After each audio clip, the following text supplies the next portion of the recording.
Francis Crossle, ex-Cronulla Sharks physio, joins me for a fireside interview on the ET Stand podcast next. For over 50 years, people have come to see the Sharks play. Talent, skill, speed, intelligence, elite-level athleticism. That's not these guys.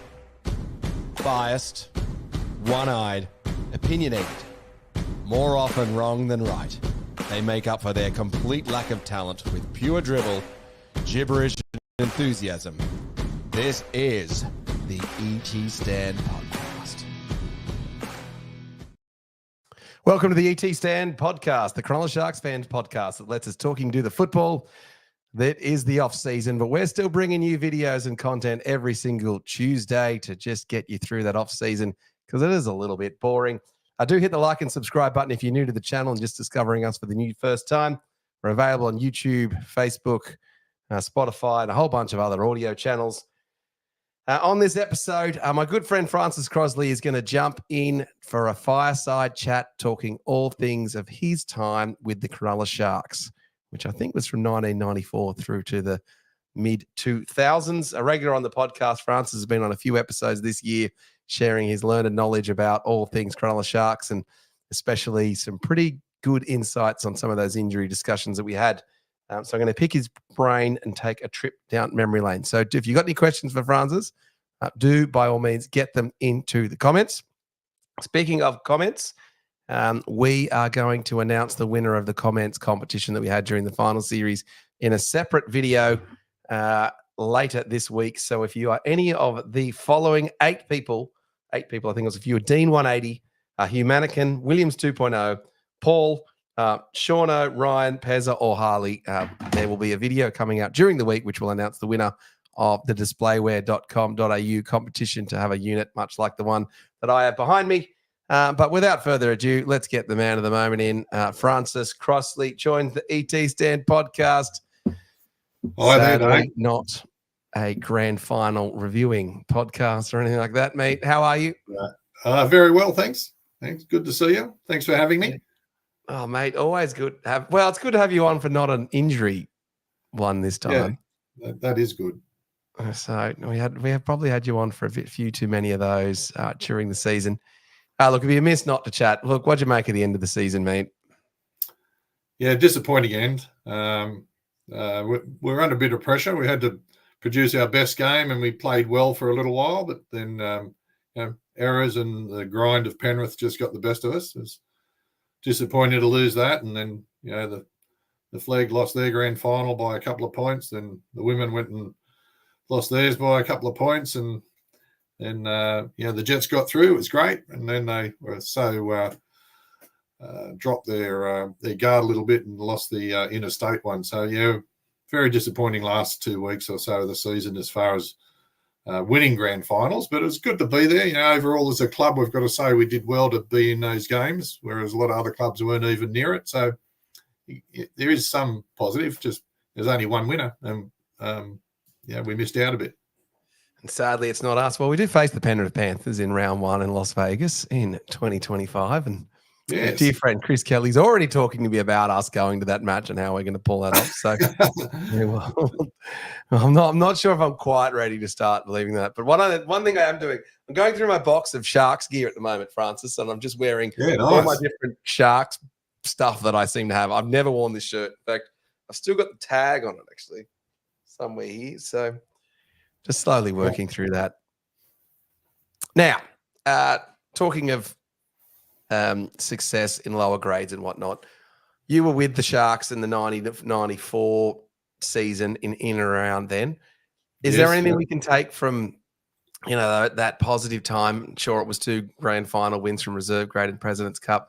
Is there anything that you can see from this team and the lower grades now that gives you confidence we might be up for another golden John Lang style era? Well, I think the players have definitely got a great bond, and they're, as they say, working hard for each other. They, I don't see the NRL level players, but the Jets level and the Flag level, they're very social. They get out together. They generally keep out of trouble. There's a little bit in here and there, but they're they're a strong bond, and they've got a lot of talent through the whole team. We've lost a couple of players to other clubs like Souths and Easts in the juniors. Just can't seem to fit them all in. Yeah, but I think there's a very good, strong, positive feeling in the juniors. They've all done well in this season and looking very positive to the next couple. So I think some similarities of that strong bond and camaraderie and enjoying the football, enjoying each other. Yeah. Well, hopefully that's the case. Sonia Quigley's come through with a comment. First one, 2024 was the season. 2024 season was the seasoning on next season's success. Geez, you're giving me a mouthful there. Sonia, that's a good way of looking at it. Yeah. All right. So, Francis, how did you guys get started with the Sharks? So it was mid-1990s. How does that all come to be? Early to mid-1990s. The Sharks started early, and their first doctor was Peter Maloof, and their first physio was a lady called Terry Bichelle at Caringbah. And she stayed with Peter Maloof and the team for 30-odd years, and then decided to retire. So the club didn't really know what to do, and they employed a physio in Caringbah, Bruce Overton, who's a good mate of mine. And I was talking to Bruce, and he said, "Oh, this is exciting." And then I talked to him halfway through the season. He goes, "Oh, I don't know, I've done the right thing. It's not really my cup of tea." And I said, "Oh, that's disappointing, Gee, to be out. We'd love it at our practice." And then, at that time, Phil Richardson, my business partner at the time, is a very experienced sports physiotherapist who worked with international basketball, Australian women's basketball, Australian athletics, international athletic carnivals. He'd also been physio for the Deaf Olympics. So he's very experienced, worked with Sydney Bruins, which was the forecoming team before the Sydney Kings at Bankstown. And at that time in the early 90s, we were also the physios for St George Dragons. And then out of the blue, we had a knock at our practice door, and the strength and conditioner trainer for the Sharks, Paul Watson at the time, came in and wanted to have 5 minutes chat with Phil and myself, and said, "Look, we're stuck here, and the current physio, Bruce, has given us notice that he's not keen for next season." And Philip Richardson, he had that strong reputation, and the club approached us to see if we'd be interested in taking it on. And of course, we were in two minds because we already had a couple of years to go with a contract with St George, and we're also working closely with the Sydney Kings at the time, so we were very busy. But in those days, it was a little different to now. The players used to come to your practice, and you would go to some trainings and some games, whereas later on in our time with the Sharks, it was pretty much full time down at the ground. So we expressed some interest to Paul Watson, and the next thing we had was a phone call from Chief Executive Officer then was Scotty Longmuir, and we had 2 or 3 meetings with Scotty, and we got started later that year, at the start of the following pre-season, and it went on from there.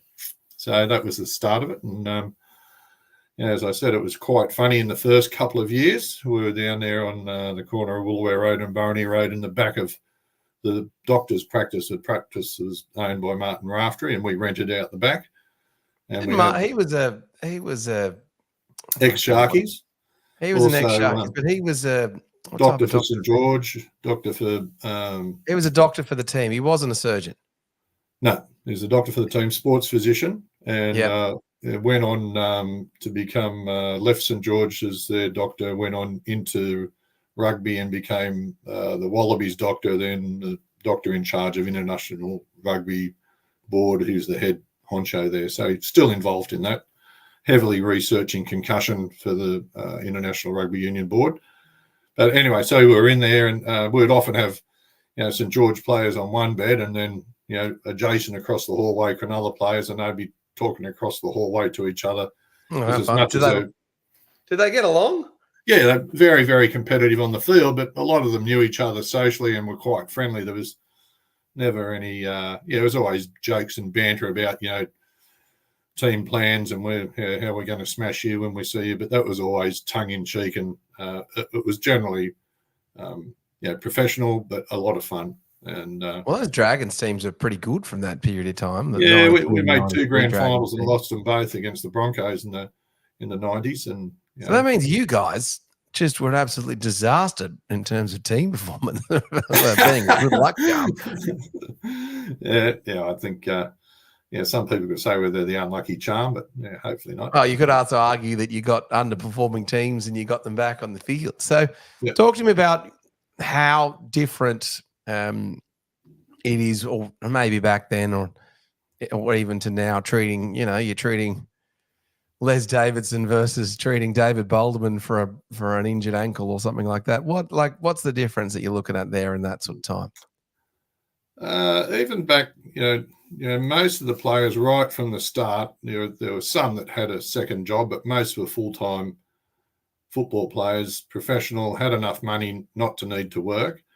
So I guess the big difference between a park athlete and a professional athlete is the amount of time they can put into their rehab. So if they're serious about it, and we did this often, we'd see players in the morning, they'd go and get a massage, go and have a swim, we'd see them again in the afternoon, then they'd go to a modified weights training session. So every day their full-time job is working at their injury to get better. And they start that, if they're, some players are more diligent than others, but if they start that determinedly from the day of injury, they are able to get back a lot quicker than the average predicted timeframes for the average player. They can really accelerate their recovery. And on top of that, they're young, fit and strong and don't have too many vices. So, that's a huge difference. There was a big change for us. As I said, we'd have a waiting room of paying patients, and then, Paul Watson or Steve Milne was another trainer down there, would ring and say, I'm sending, let's say it was, David Peachy up, he's strained his quadriceps training. There's no, can you fit him in? It was just coming up, and sometimes 2 or 3 players would just arrive at once, and we'd have to try and, politely squeezing them in between paying customers. But funnily enough, I didn't mind. I remember turning up. There was occasionally a complaint of this is holding us up, but a lot of the customers enjoyed being in the bed next to or adjacent to, and heard the carry on and the discussion of the injuries and the games coming up, and so I guess it was moderately entertaining. But there was a big change. I remember you treating Peachy's hamstring. Whilst I was up there with one of my injuries. I'm thinking, it's the Peach. Yeah, so it certainly gives you confidence when you walk in and you've got an injury yourself. You're like, well, if these guys are good enough for the Peach, then surely these guys are going to be able to fix me. But you did have a terrific gym set up and a whole bunch of stuff out the back that I remember in the pool. Yeah, we did. We had a heated pool and a nothing like a commercial gym, but a very good rehabilitation gym to get patients and players back to the level so they can get back to their training centre. And that was a I guess these days quite a few physio practices have that sort of set up, maybe not the pool but they've certainly got exercise and rehab gear associated with their practice. It's not so uncommon, but in those days, there wasn't that many physios around. Cronulla used to be real estates and hairdressers. Now it's real estate, hairdressers and physios. They're everywhere. But it's there's a few gyms around too. Yeah, it keeps us on our toes and keeps us competitive. So, that's true. Williams 2.0 has come through in the comments asking you a question, Francis. Question for Francis: what's the worst injury you had to treat in your time at the Sharks? I think I can't remember the player. It was a reserve grade player in the Sharks game against the Raiders in Canberra, and I was down there working with the team with Peter Maloof, who's the head doctor, and I was obviously the physio. And the young fellow was just in agony on the ground and was in constant agony. We just could not get him any relief. And he had fractured his scapula. So his shoulder blade had broken in two, which is, it's a very unusual injury. Not gruesome or horrible, but just the pain level. He was just I think Dr. Maloof had given him 2 or 3 injections of a morphine type pain relieving injection. He was just still in agony. So off to hospital in the ambulance because Peter was worried about his ribs and his heart and lung collapse and all sorts of things. So that's probably one that really really hit home. Another uncommon injury that I've saw a couple of times at the Sharks and once at the Dragons was a hip dislocation. So the hip popping out of joint is Dean Lance do that, didn't he? Yeah, he did. Right. And he was a notable one who had that. there was another one. So what happens when your hip gets dislocated? Well, it's really an orthopedic specialist job to put that back into place. And the other one that I've seen one of, unfortunately, in my career was a whole knee dislocation where all the ligaments tear and the knee joint just slips right out and stays out. And that's a bit of a medical emergency because it tears nerves and can block blood vessels. Yeah. Got me on the names, but I just remember the injuries as a physio often does. Yeah, right. I guess you're just trying to treat it at the time, aren't you? Yeah. So talk to me about, were there any players who were just medical marvels, who they were injured and you thought, there's no chance you'll get back, and then they just suddenly worked really hard and then were able to get back from those times? In the very early days, I think I mentioned in one of the podcasts through the season, Gavin Miller was extraordinary for his time. He's an established, mature footballer when I first met him in the early 90s. And he was just all out about what can I do to get better quicker. As I might have mentioned, at the time we'd have some muscle stimulators. We might have had a bit of ultrasound, a compression machine to help control swelling. And he just went out and bought one of each. And then he was at our practice talking to Phil and myself saying, okay, how do I set these at home? Yeah, how do I use them? So he was a great example. Then a little bit more down the track, Adam Dykes was extraordinary as well. Yeah, that's the one I remember. I often talk about seeing him. Sorry? I often talk about seeing him in your practice as well. From that 2001 where he had the busted knee and he was in your pool every morning at 7 a.m. was what I clearly remember, if it was yesterday. I remember talking to him around that time, and he did extremely well to get back and train and play. But every time he trained and played for the first 2 or 3 weeks afterwards, the knee would blow up with some swelling. And it's only through his dedication, even getting up through the night and icing it in his pool during the winter and sitting there for 10 or 15 minutes, freezing 2 or 3 times through the night to get that swelling down so he could do the movement and the strength rehab to get him back on the field by the following weekend. So those sort of examples, that's quite extraordinary efforts. So that specific example, Francis, I remember that 2001 season, we did an episode on the classic Cronulla Chronicles, looking back at that Bulldogs match, and they did call out that Dykes was a little bit injured at the end of that match. And so you ever sitting there as the physio for the team going, guys, we're up by 40 points. Get this damn player off. I've got to treat this guy. Like, are you ever pulling your hair out? And they actually took Preston Campbell off in that match instead of Dykes. And I rewatched it recently, and they also talked about Campbell having an injury as well. There ever time you're like, get this player off now. You're done. Those discussions happen a little bit with the doctor and the physio and the trainers, and that input gets to the coach. If the opportunity arrives, it'd be good to give them a rest. Back in my day, I'm not too sure how it happens now. It did happen, but it happened a lot. If someone's getting over a strain and we're well in front, they'd pull them off and have a rest and get them off. You've got the situation, in modern day football. Well, if they'll give half the team a rest if they're won the minor premiership and two games in 4 points in front. So similar sort of thing. It did happen, and from a rehab perspective, from our professional perspective, there was always a bit of input from us, but it was always the doctor's decision whether a person is fit to play or not. And sometimes I'd be thinking there's no way he's going to play, and players did end up playing. Big changes these days.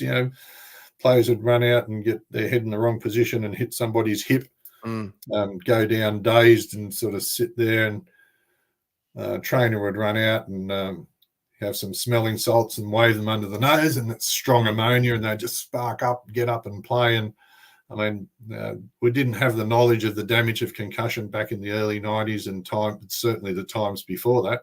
I don't think they had the smelling salts. I just think they had the magic sponge, and that was it. So things have changed What magic quite a sponge bit. even do? Oh, it's just cold water, Just a icy cold placebo. water, icy cold Just a water to try placebo. and, if it's around the face, just to wake them up, or just coldness on the limb. Yeah, it's placebo. Who It was doesn't really do anything. who was the toughest shark? I've asked you this before, and I think I know what Well, the we answer is. had the segment on that, and I in our time, I think Danny Lee was very, very strong, very tough.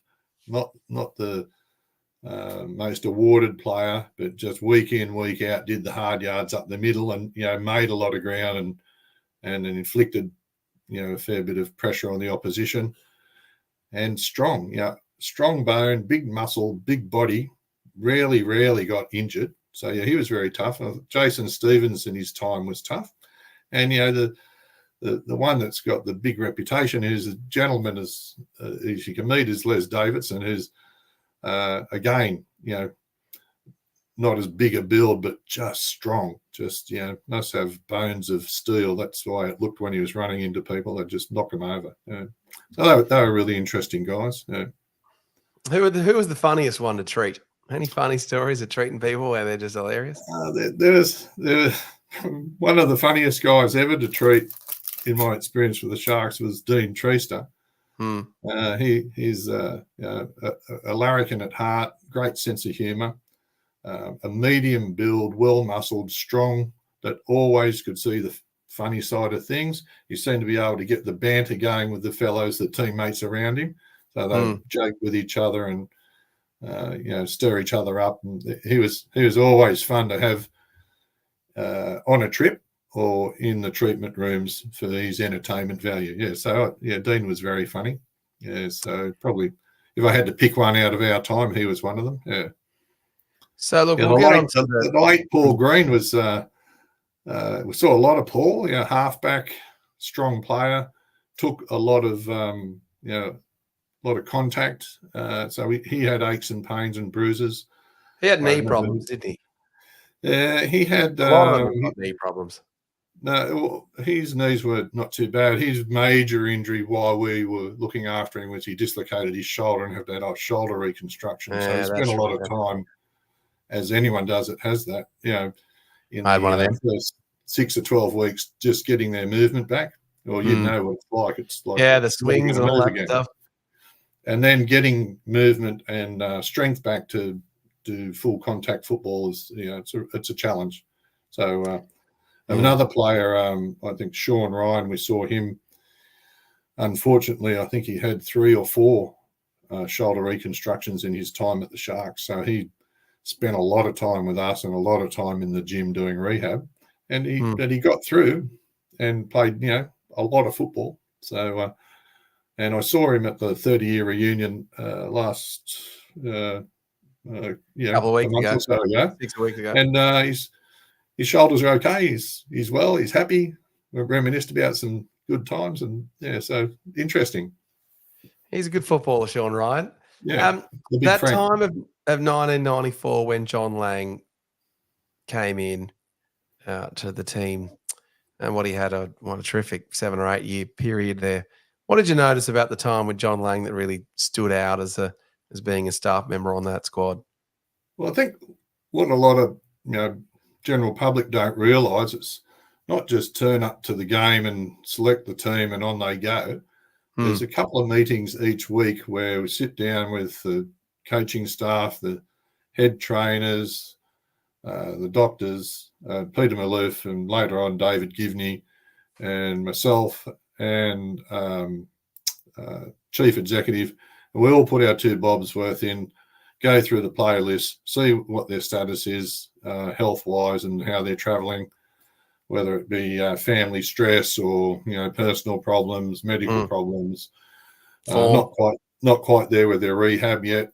And I think what was good, unlike some coaches who've got a reputation, they have those meetings and they just dictate from the top down. Johnny always listened, and 98% of the time, nearly all of the time, we could all come to a pretty agreeable outcome. And John was very good about the health of the player, welfare of the player, medically wise. And, of course, that was one of my main contributing roles, giving some input of, is it possible, or when will it be likely that someone will be able to, one, return to full training, and two, get on the field. So he was a galvanizing sort of character. He can be firm and stern when he needed to be, but he always was approachable to have a chat, and he was 100% into the team. So yes, he was a lovely guy to work with. And down the track, I think it was 2003 when Chris Anderson came in, and Johnny Lang sort of got the boot, didn't win the premiership, and Chris Anderson. Well, it was 2002 that Chris Anderson started with the Sharks. 2002, and then was it? We had that one final series, and then we had the 74-4 match, and then Chris Anderson got given the boot. Yeah, so he came in. Like Preston Campbell won Daily M Player of the Year. See you, Preston. we don't need you. And ourselves, we got the boot. A lot of the people that as new coaches do, they want to come in with a new broom, and that's their prerogative, priority to do so. But interestingly, what I was getting to was, Johnny Lang went to Penrith, blow me down. What they do the next year, they got quite a few talented Cronulla players, and the Penrith players would take out the premiership. So all good luck to them. But that's the sort of guy he was. He just copped it on the chin and moved on and got on with it professionally. So, well, that's just on that Penrith team, Francis. I actually think that 2003 Penrith team is very similar to what a Sharks team. They had a skillful, high-scoring, try-scoring fullback in Reece Wesser, who was similar to the Peach. They had the glamour centre. Ryan Girdler was, just a few years younger than Enninghausen, maybe by 5 or 6 or so. They had up-and-coming wingers. They had a halfback who was not quite the top halfback in the league in Craig Gower, but a pretty good one. Yeah. They obviously had Preston Campbell. They had Martin Lang. They had Scott Sattler, who was a similar player to Nick Graham. And then they had Luke Priddis, who was not too far off the skill level of Dean Treaster. And really, John Lang really went with a similar looking Sharks. I'm surprised he didn't. Surprised he didn't ask you to be the CEOs out there at Penrith. A bit too much of a drive. Look, a few of the training staff went across. Steve Milne went across, and so I mean, that was a little bit of a disappointing time in my career there. But when you've been in football, that happens. And you just got to accept that's part of it. Yeah. How close do you feel that Johnny Lang era was to winning one? How very close do you think they really went? 99, I was surprised we didn't win. We were unlucky in the major final against St George. I think we had them, and then Matty Rogers unfortunately suffered a nasty cork, and corks can often be run out, warmed up on a bike, etc. But he just had a massive bleed in his muscle, and we couldn't get it. Couldn't get the pain level down. He couldn't get any. So that's one injury you can clearly remember, Francis. That moment. Yeah, that was disappointing. Yeah, the whole the pressure was on. Get him on, but we couldn't do anything to get him on. Yeah, and I think when he wasn't there, it took a bit of a sting out of our attack definitely. And the rest is history. We lost it, and then that was that Melbourne won their first one with that penalty try against Jamie Ainscote. Yeah. So, yeah, it's a notable one, isn't it? It was because we always talk about which year was the year we could have won. So obviously you were there. You were there with the everyone was finals as well. Pretty shattered that one. Yeah.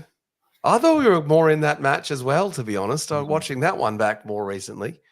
What is it? Russell Richardson scores to bring it back closer. I guess you're not really watching the game because you're trying to treat the players. So therefore you're keeping them out for injury. You do try and do both because you're trying to watch the game. You have a bit of input with players on the interchange, making sure they're all right. They haven't got anything that we can do for them.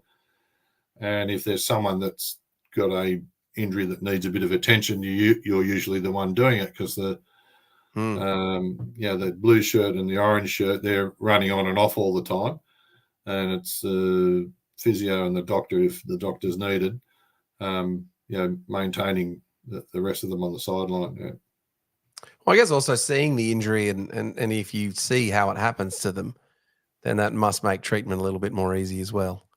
Yeah, I think that's 100%. Yes, part of diagnosing an injury is getting an accurate picture of what happened to someone, what position were they in, what forces were put on their body, their knee joint or their ankle or their shoulder, what position it was, and it gives you a good hint. And I think you can see that with the commentators these days when a player goes down and with an injury and they replay it in slow-mo, often the experienced player or commentator will have a uneducated guess of what the injury might be because they've seen that action and that Enough times. sort of incident enough times to say it could be A, B, C, or D. And sometimes they're spot on and sometimes they're off the mark. Yeah.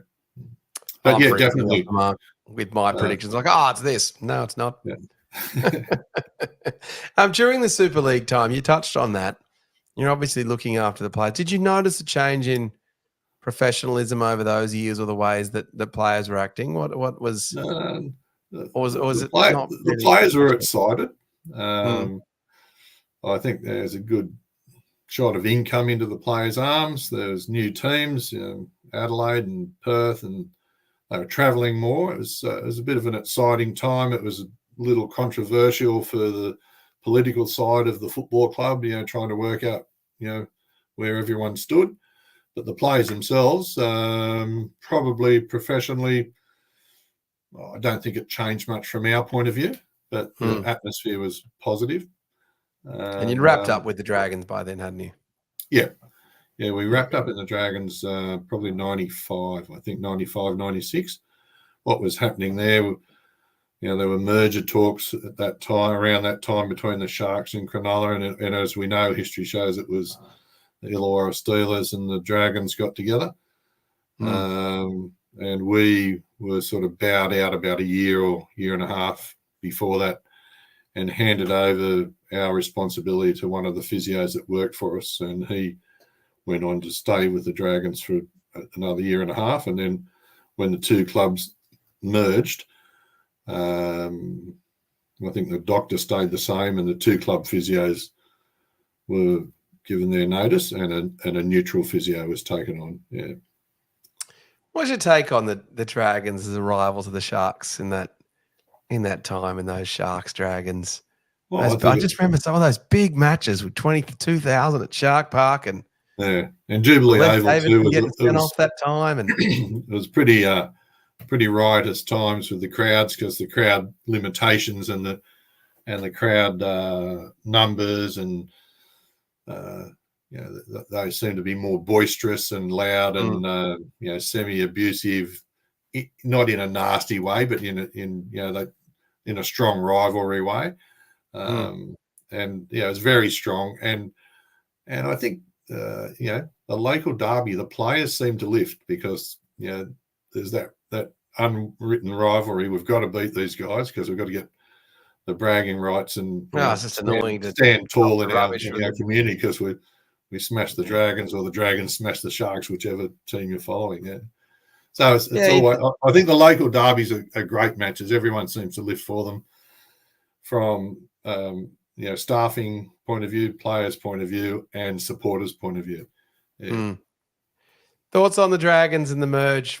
Should it have been the Sharks who merged with the Dragons? Well, I never was a fan of that because, we had our own field and we had plans to develop it, and I think we've done well. Though I struggle with the fact clubhouses at Cronulla and we haven't got a local, leagues club for. Who knows how long, but that's another story. Like you talk through the season, what's happening with our grounds? Do we need to go to a bigger ground or we stay? That's a full debate. But no, I was never a fan for the Dragons Sharks because we like to push our local team players from all the local junior clubs into the Sharks. And I talk for our sons, they came up through Cronulla, Caringbah and Dealar, and they wanted to try and graduate and play for the Sharks. They didn't. I don't know if they would have been as strongly motivated for a Sharks Dragons outfit, maybe. who knows? Yeah, but I think all the juniors in the area love to, and the women's league as well is it's grown immensely in the last 5 or 6 years, or longer, and a lot of young women striving to be Sharks now as well. Yeah, I just think if the Sharks had merged, I think I would have been done with the rugby league, to be honest. Yeah, I was love never the a fan. Cronulla Sharks more than I love rugby league as a game. Yeah. But that's not the case for everyone. What's your position? Do you like the game more, or do you like the Sharks more? I'm a pretty strong Sharks supporter. Very strong. Pretty hardcore Sharks. Yeah, I grew up in Caringbah and cheered the Sharks on all my life, so I don't want to see them go anywhere. Yeah, no, definitely not. Now, back to the earlier days in 1994, and after a big Sharks win in the 1990s, they didn't have mobile phones. I'm not even sure that the Up Cronulla song was really as entrenched in our psyche as it became later with I think it was Peter Gower that pushed it. What was your reaction to a big win in the 90s, early 90s, when the Sharks would get up? How would the team respond, and were their team songs, or what did they do? How is it different to now, you think? It's different. Come in after a big win, usually quick water and straight to a beer can. Yeah. Sit down, drink a beer can, gather around, sing the song, ice up, and get over to the clubhouse presentation. The prezos. And drinks are on. The football club would put on a meal for the players and family. So that was often, so maybe the general public don't know much about that, but there was an area that was blocked off and secure, so the wives and children and husbands and single players and their close family or friend could sit down and have a healthy, hearty meal with no interruptions with waters and juices. That was on. Now, it wasn't compulsory for all players to go to, so many didn't, but a lot did use that. But it was, a real celebration. And as the years went on and the ideas of, fluid replacement, carbohydrate replacement immediately after the game. So you come in from the game, there's a tables full of, all it's Gatorade now. It used to be Staminade type things. There's various products. And then there's fruit. It used to be pizza and beers, but then it's fruit and complex carbohydrates to try and start the recovery process straight away. And then instead of icing up, sitting down, singing the song, it was sing the song, and then the players are allocated into 3 groups: ice bath, hot shower, easy cycle, and massage. So there would be 3 or 4 massage tables, 3 or 4 bikes, and the ice baths and the warm showers. And they'd spend about 5 or 6 minutes in each one, then rotate round and then finish that and then do a light stretch down. So things became a lot more professional about, accelerating recovery and not filling yourselves full of alcohol. All the beers and wasn't it such a fun time, the players going over for those after-match presentations and they were fantastic. Yeah, was the Pontifex Jewelers? Are those guys still kicking around the Shire, or are they wrapped up? They've moved out of Sylvania, and they've got a premises up at Kirrawee, near up towards where that Bunnings is up there. And they've got a smaller premises, but still got a lot of jewellery. I was up there last year getting my wife a present. But, I spoke to them on the phone. What's and they said, wrong, Francis? Come on. They said, yeah, we're open. So I raced down to Sylvania, walking around and said, I can't find you. They said, no, we've moved. You idiot. So I went to the wrong place. Yeah. Anyway, I found them eventually. So they're still going, yeah. Oh, that's good. Well, Pontifex Jewelers, if you want to sponsor the ET Stands Player of the Year for 2025, get in touch. Definitely get in touch. Mate, where this season, 2024, how does it rank compared to some of the seasons you were involved with in Shark seasons over the years? It obviously can't eclipse the 2016, but it's got to be up there as one of the better Shark seasons, doesn't it? Yeah, I think we copped a lot of flack through the year, but when you think we probably hardly fell out of the top four the whole season, it's quite an achievement. And we had our fair share of injuries in the forwards, in the backs, change of positions, and we copped a lot of Cronulla can't do this and Cronulla can't do that. But geez, they did well overall. As a whole, the club did excellently. But as a first grade side, right, if we do better next season than this year, we're right up there. I do think we're the third best team. Yeah. I think the Roosters were a little bit knocked around with the injuries that they copped. Maybe we're the fourth best team. We're certainly in that top four bracket.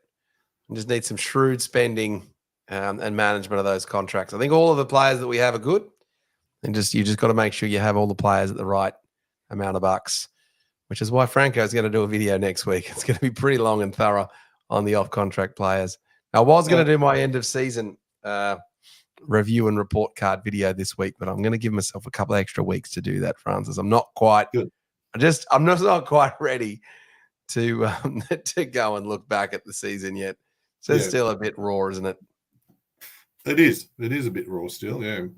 It wasn't a fun couple of weeks there. But, well, yeah, that last week wasn't great, but we knew we were up for the wild ride of the playoffs. That week 2 finals win, what was against the Cowboys, that was pretty good. Yeah, it was excellent. Yeah, that one was pretty good. That Trindle try, there's a few moments in there that were quite good. So, look, we battle on for next season. All right, mate. Any Shark stories I didn't get to talk to you about, or anything you think you should have talked to us about? I haven't got any burning memory that we haven't covered. Sorry to say. Oh, that's all right. Yeah. All right. Well, tell us about the practice now. What do you? So, one thing we didn't talk about is the. So obviously you departed working for the Sharks in 2003, and then you made a bit of a cameo coming back for a little while. Yeah, that's right. We finished up there, and then as we said, Chris Anderson came in, and his physio that he had in Melbourne, Tony Ayub, a very experienced physio, him and his partner Albert Alonso were physios at the Bulldogs for many years, and Albert stayed at the Bulldogs, and then when Chris went down to take Chris Anderson took on the Storm, Tony went down with him. So when Chris came back up to the Sharks, he wanted Tony as his physio, which is fine.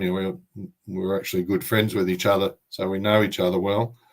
And blow me down, Tony stayed for a year. Then he for whatever reason departed the Sharks, and Chris Anderson stayed on, and I think they made do with a strength and conditioner who was who was a physio but hadn't really practiced much. He was more in the strength and conditioning. And then the next year, that year, so that was 2 years into Chris's contract, I think he left, and Stuart Raper took the reins, and he had worked with us for many years when he was reserve grade coach or whatever. Yeah, and they just called you back straight away. He gave us a ring and said, "Look, we haven't got anyone lined up. Would you be prepared to come back and help us out for a season and see where we go?" So we went back in 2006 with Stuart and the team, and that was a reasonable year. And then we were happy to stay on, but the club wasn't really happy at that point to pay us much, so we agreed to part ways then, and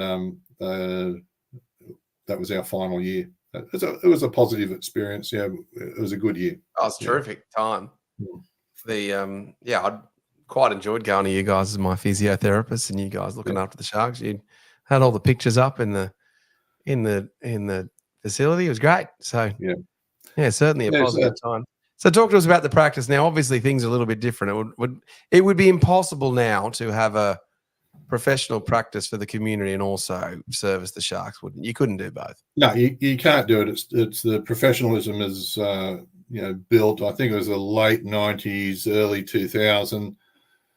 ET scan underneath the ET stand around the change room area. The club built a purpose-built physio facility, so treatment area, and then out the back of that, it's changed now because they've got the new gym under the sort of southern stand. Yep. They built a gym facility for the players out the back of the ET stand. So that's when it started to become where I left the practice and went down there full time.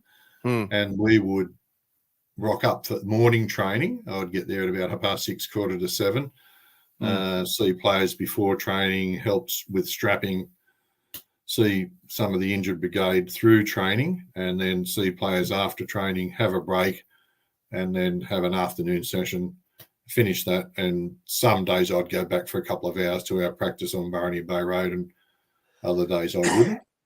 And so that was for 2 or 3 years. And so I pretty much left our practice at Barony Bay Road, Southside Physio. Get on down if you want some help with your injuries. Happy to look after you. I can attest for that. I thought I was the walking ad for you, Francis. I've had so many bloody injuries.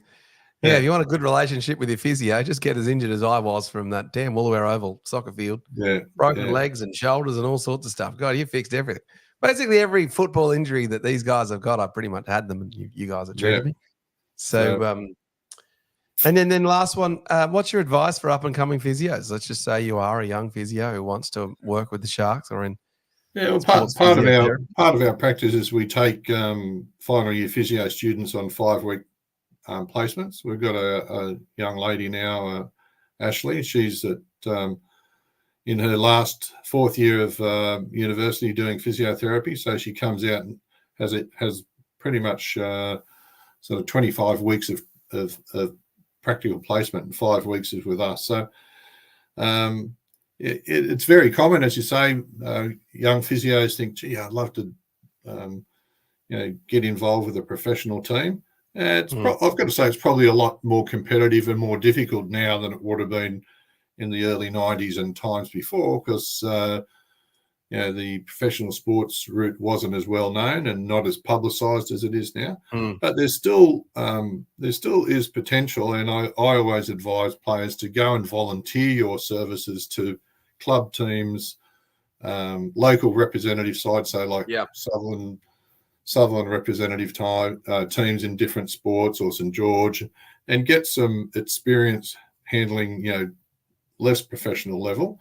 And then if you get the opportunity, get volunteer, attend professional clubs, and just offer your services. And you can, if you're liked and you do a good job, you can be noted and perhaps contacted in the near future or distant future. So that's my advice. Don't get too caught up in, I'll do this for a big fee. Get in and get some experience, because that's what it's all about in every industry. Trying to get your hands on experience. Yeah. So that's consistent feedback for a whole bunch of industries. All right, mate. Well, that was particularly good fun chatting with you about brighter times, I guess, in the Sharks' history. I guess we're not doing too badly at the moment. No, I think for me, I feel really fortunate to have had the experience and see the football live and be involved in the groups and experience the camaraderie and the friendships. And there's tough times. There's won't mention any names, but sometimes you'll come back and players are sitting in the corner crying because they're just so frustrated. They've worked 20 weeks to get themselves in peak fitness, and 2 games into the season they're gone for the season. Yeah, and it can just be unlucky. They just get back again, and it happens again. So it can be very emotional for them. And the psychology of injury and the psychology of rehabilitation is a whole nother field. But I look back on those times and I think I'm very lucky to experience it. I enjoy your podcasts and I enjoy cheering on Cronulla. So let's go real positive for the next season. 2025, Francis, year of the Sharks, baby. Let's go. That's it. Here we go. Oh, goodness. I'm not sure that I'm quite ready for that. I think the Sharks are going to have a better year. So it was a pretty good year this year. So we'll be doing all right. Yeah. All right. Well, that was Francis Crossle, sports physiotherapist there up on not quite the corner of Barony Bay and Woolooware, but what number is it on? 82 Barony Bay Road. 82 Barony Bay Road, Southside Physio. Yep. Go Google it or look up the number. I think, hold on, what's the number? Is it 9527 something? 4099. 4099. That's what it is. Yeah, that's it. Okay. Jeez, I've had that number ring me up. You're coming in for the damn session this morning. And I'm like, oh, no, I'm quickly driving. All right. Anyway, that was the ET Stand podcast for this week. We'll be back next week. Franco, not Francis, Franco, and all the boys will be here next week, minus me, because I won't be in Australia.